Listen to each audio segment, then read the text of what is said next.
Fatal Fatulo Samoa Entertainment TV, mai Samoa le nei fo yeso fo.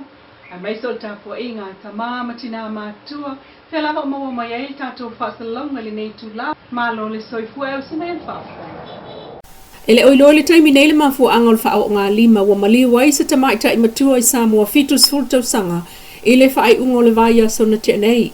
Wa moli ai le tamai tai sa lawi lo ai le ngō Samoa ile lalangi lona so tanga ile soli tula fono. Ele imawa stato tali mal komsino leo au apa au longo itino Filipo e pe ono tato tulilo ai i lea soli tula fono pe tai. Na ia tau i le Samoa Observer e masalomia na wha o ngai le Samala ma le tamai nai fifua i manuanga o lo oile tino le tamai tai wa maliu.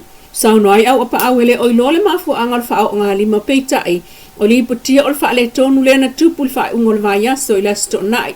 Mai nalu ese le o masalomia ma le fale ai tu oile tino maliu i lona fale. O le aso na so oile aso sana fa ato aia fa amatalai ila na wo ilo tofanga e pei ona li ipotia mamalanga ne ai loa i longo leo leo. Il famtalanga la vale al komsina ile newspaper o ta uai na wane ai loa le o tua ia mala na wo le ofisa o leo leo e li ipoti le fa ale tonu ai watu ai leo leo ile maota mamawa ile tino maliu. Au tali ai se tali mai le fiongal komsina au apa au longo i tino i tato ofisili. Wali ipotia le tala nei le moli ai o papali i sia frachao le tusi solo la wiloa Samoa e masalomia ile maliu o le tasi fo itama ita i tusi solo la wiloa ma tusi tala la wiloa o Amerika Samoa. Ele i whaeloa ina le ofisa o leo leo le suafo le o maliu peitai ili poti wha moina o le fionga Dr. Carolina Sinavayana Gabat le tino maliu na mawatu ile maoto papali ile ngalu moana i vaiva seuta. O li ipotia le tala nei o le ua maliu Dr. Kabat sa whaia o ngari kolisi tu whaatasi o Amerika Samoa ma le University o Hawaii malitai mai ai i Samoa. Inisi o tala sili le fitu no fo le tu le malo na avanoa iana na filfon tanga al palmene e au fiai malo no fo ta ita i le fionga al palmia fia me na o mi mata afa o lo malangala na fionga i fon tanga fa le vau malo. Pe ita o se va inga to anga ngā e pe o na moli mawina e whana wa o ngā maile motele i savai na lata wasia le mautol palemene mo le whaawa wina le polkalame so tanga i mata aupu tau palemene i tono potua onga. Ua whetau ile awa i mai o le whanau mai a onga tulanga lua a le tu malo sa le ngatasi. Ma le tala noaina o le tala i tupe whaasosoa le malo lua o lua wha e le lua o lua lima.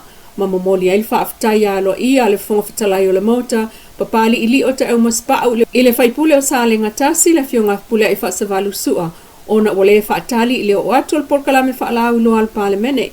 Peitai o le lua ile nei o tausanga o le lato polkalame o ngā lue whaatasi ai ma le ofisa o le whailau tusi o le fono e langolango ai si la fia o whanau ma mea tau palemene. I le saini ngā 5 miliona luna lua o le tupe whaasoa o le lua tolu i le lua o lua wha o le ploketi o ati na e moitu ma lo le na whai e le asonga fua lua fitu o mei. Sa whaatautaia i le whale tupe tūtu tonu o Samoa le CPS i le ofisa o le mtanga luenga o tupe. Le sauninga o le saini ngā 5 le malo o Samoa ma whono whaavaya i tū malo e wha mai tū malo i upolu ma savai e au fiai. Ngā ngai whamonga tasi, ngā ngai whamonga lua a inga i le taima whale ata tolu. Pepo whaamtalanga mai le malo i le mai ai o ilo ilonga o li ponti asu e tusi il whaongaina o le miliona mua mua. Ua pasi alo i ai il komiti whaafoe le steering committee la tanga i le aso lua tolu o mati lua o lua whaal whaasainia o malienga mo le miliona lona lua mo le whaamtu inatu o le selau ono sifuluafe po le sifulu ono pasene mo le whaangaio inga o ofisa o fono whaavaya i tu malo. Fionga i whaipule tei fono sui tei fono whailau tusi o fono whaavaya na whai masui o fono whaavaya i tu malo e wha mo le whaatautai o le saini ngā 5. Sauna ele meni sau tupe le fionga ya lau tumu ia wale se a fua wa ai e whai mafonga o le malo e whaaftai fono whaavai o i tu malo ili ono sa ia ma le lava pale a whaanga solo whaatinonga o le miliona mua mua. E nau ta inga le tantu malo e na i tatu pokalamini na i tatu pokalamini i taum whai fo i lea ina i whaavavavi o le winga o le nganga voi le whaavavavi ina i awani to ini me to li ai Oni to ini fa fita oli mani me on to ai ono no ta ingal tantu malo fas for fa mandianga le e il tantu no tantu malo le tasili nei polo keti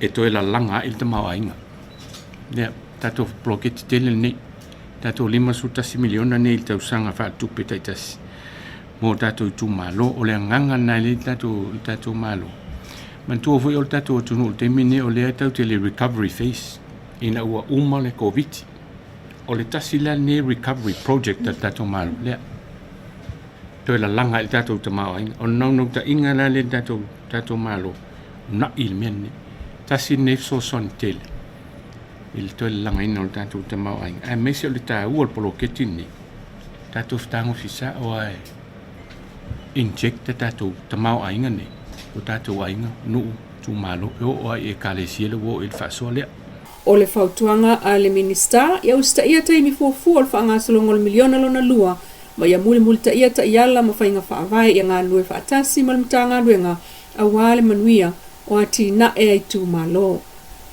Ua o se si tanga maua lunga le o iei neil ta mau ainga o Samoa e peo na moli mawina lan tupe whaaso soa o le tau sanga whaal tupe lua o lua whaalu o lua lima na whangaina il minista o tupe lauti mu ia a fua wale se wa aipal mene le solua lua sulfitu o me lua o lua whaa. O lau te lenga o tupe whaalu o lo fuafua e tasi te sima le tasi ono piliona tala. E au fi ai ma tupe whaatawina mo bloketi whaatupe ina maipa anga moati na e masani le malo. Ma lo atangi ailisi i tangai 5% pe a whaatusa ile tausanga whaali tupe nei. Ile o totonga vai ngā tupe o whaatawina mo mtanga luenga whaalapup tonga taitasi mo le tausanga whaali tupe lua o lua whaalua o lua lima. Tanga luenga o whaatu anga mwhai ngā whaiwai lua sfulu miliona fa se lau tolu sulfa afe.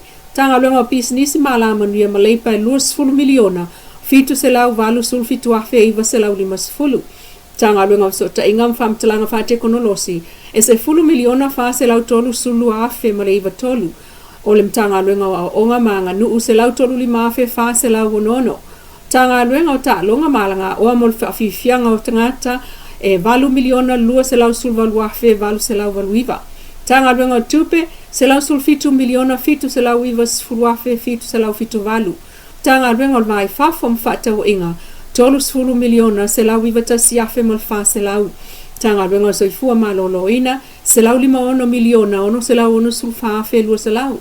Tanga luenga o whaamsinonga malfa afo ino tulanga tau whaamsinonga e lua sulua miliona ono se lau tolu lua afe malfitu se lau. Tanga luenga puna o whaal na turamal si o manga e lua miliona fitu se lau lua sulua afe fitu se lau. Tanga luenga ele mfua ngā whanua e 4 miliona 5 se lau tolu valu afe valu se lau. Tanga luenga o leo whal pui mai o la toe fuata ina e 5 miliona tolu se lau tolu sul tolu afe male se lau iwa sufa. Tanga luenga al pāle mia mal kabineta e sultasi miliona male valu afe se lau fa sulfitu ta la. Tanga luenga o tiutem tupe maua sulfa miliona valu se lau tolu sulono afe male fa se lau. Tanga luenga tinamta mai ta ia tina o nuu afio anga manga fso tai e ono 5 miliona ono se lau ono 5 afe tolu se lau. Tanga luenga o ngā luenga o fla o inga matina e SS 5 miliona fitu se lau ono lua afe. Official lawyer Sili e 5 miliona ono se lau fa lua afe ma lua se lau. Official su etu Sili e 5 miliona fa se lau tolu tasi afe fitu se lau.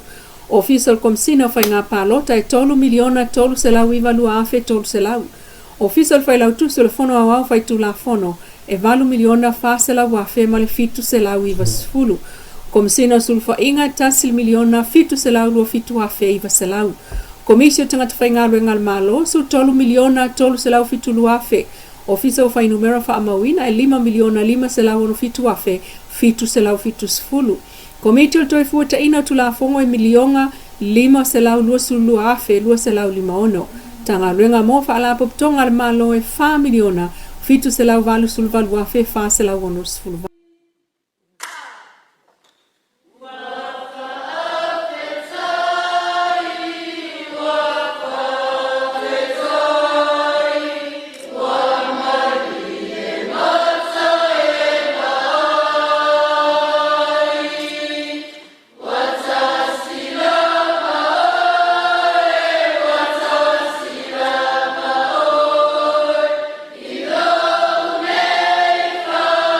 Oh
Ai, lo.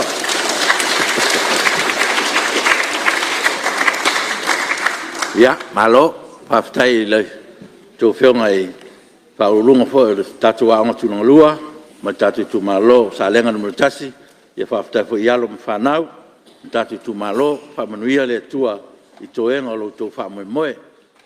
Se tau tua le na lau Samoa Entertainment TV mai Samoa le fo iaso e fa moe le lofo le tua tatu tu filo e fo iaso atai au se fa poponga ai ma fa tai toi I le Wendy's design mai funga le mol fa la e.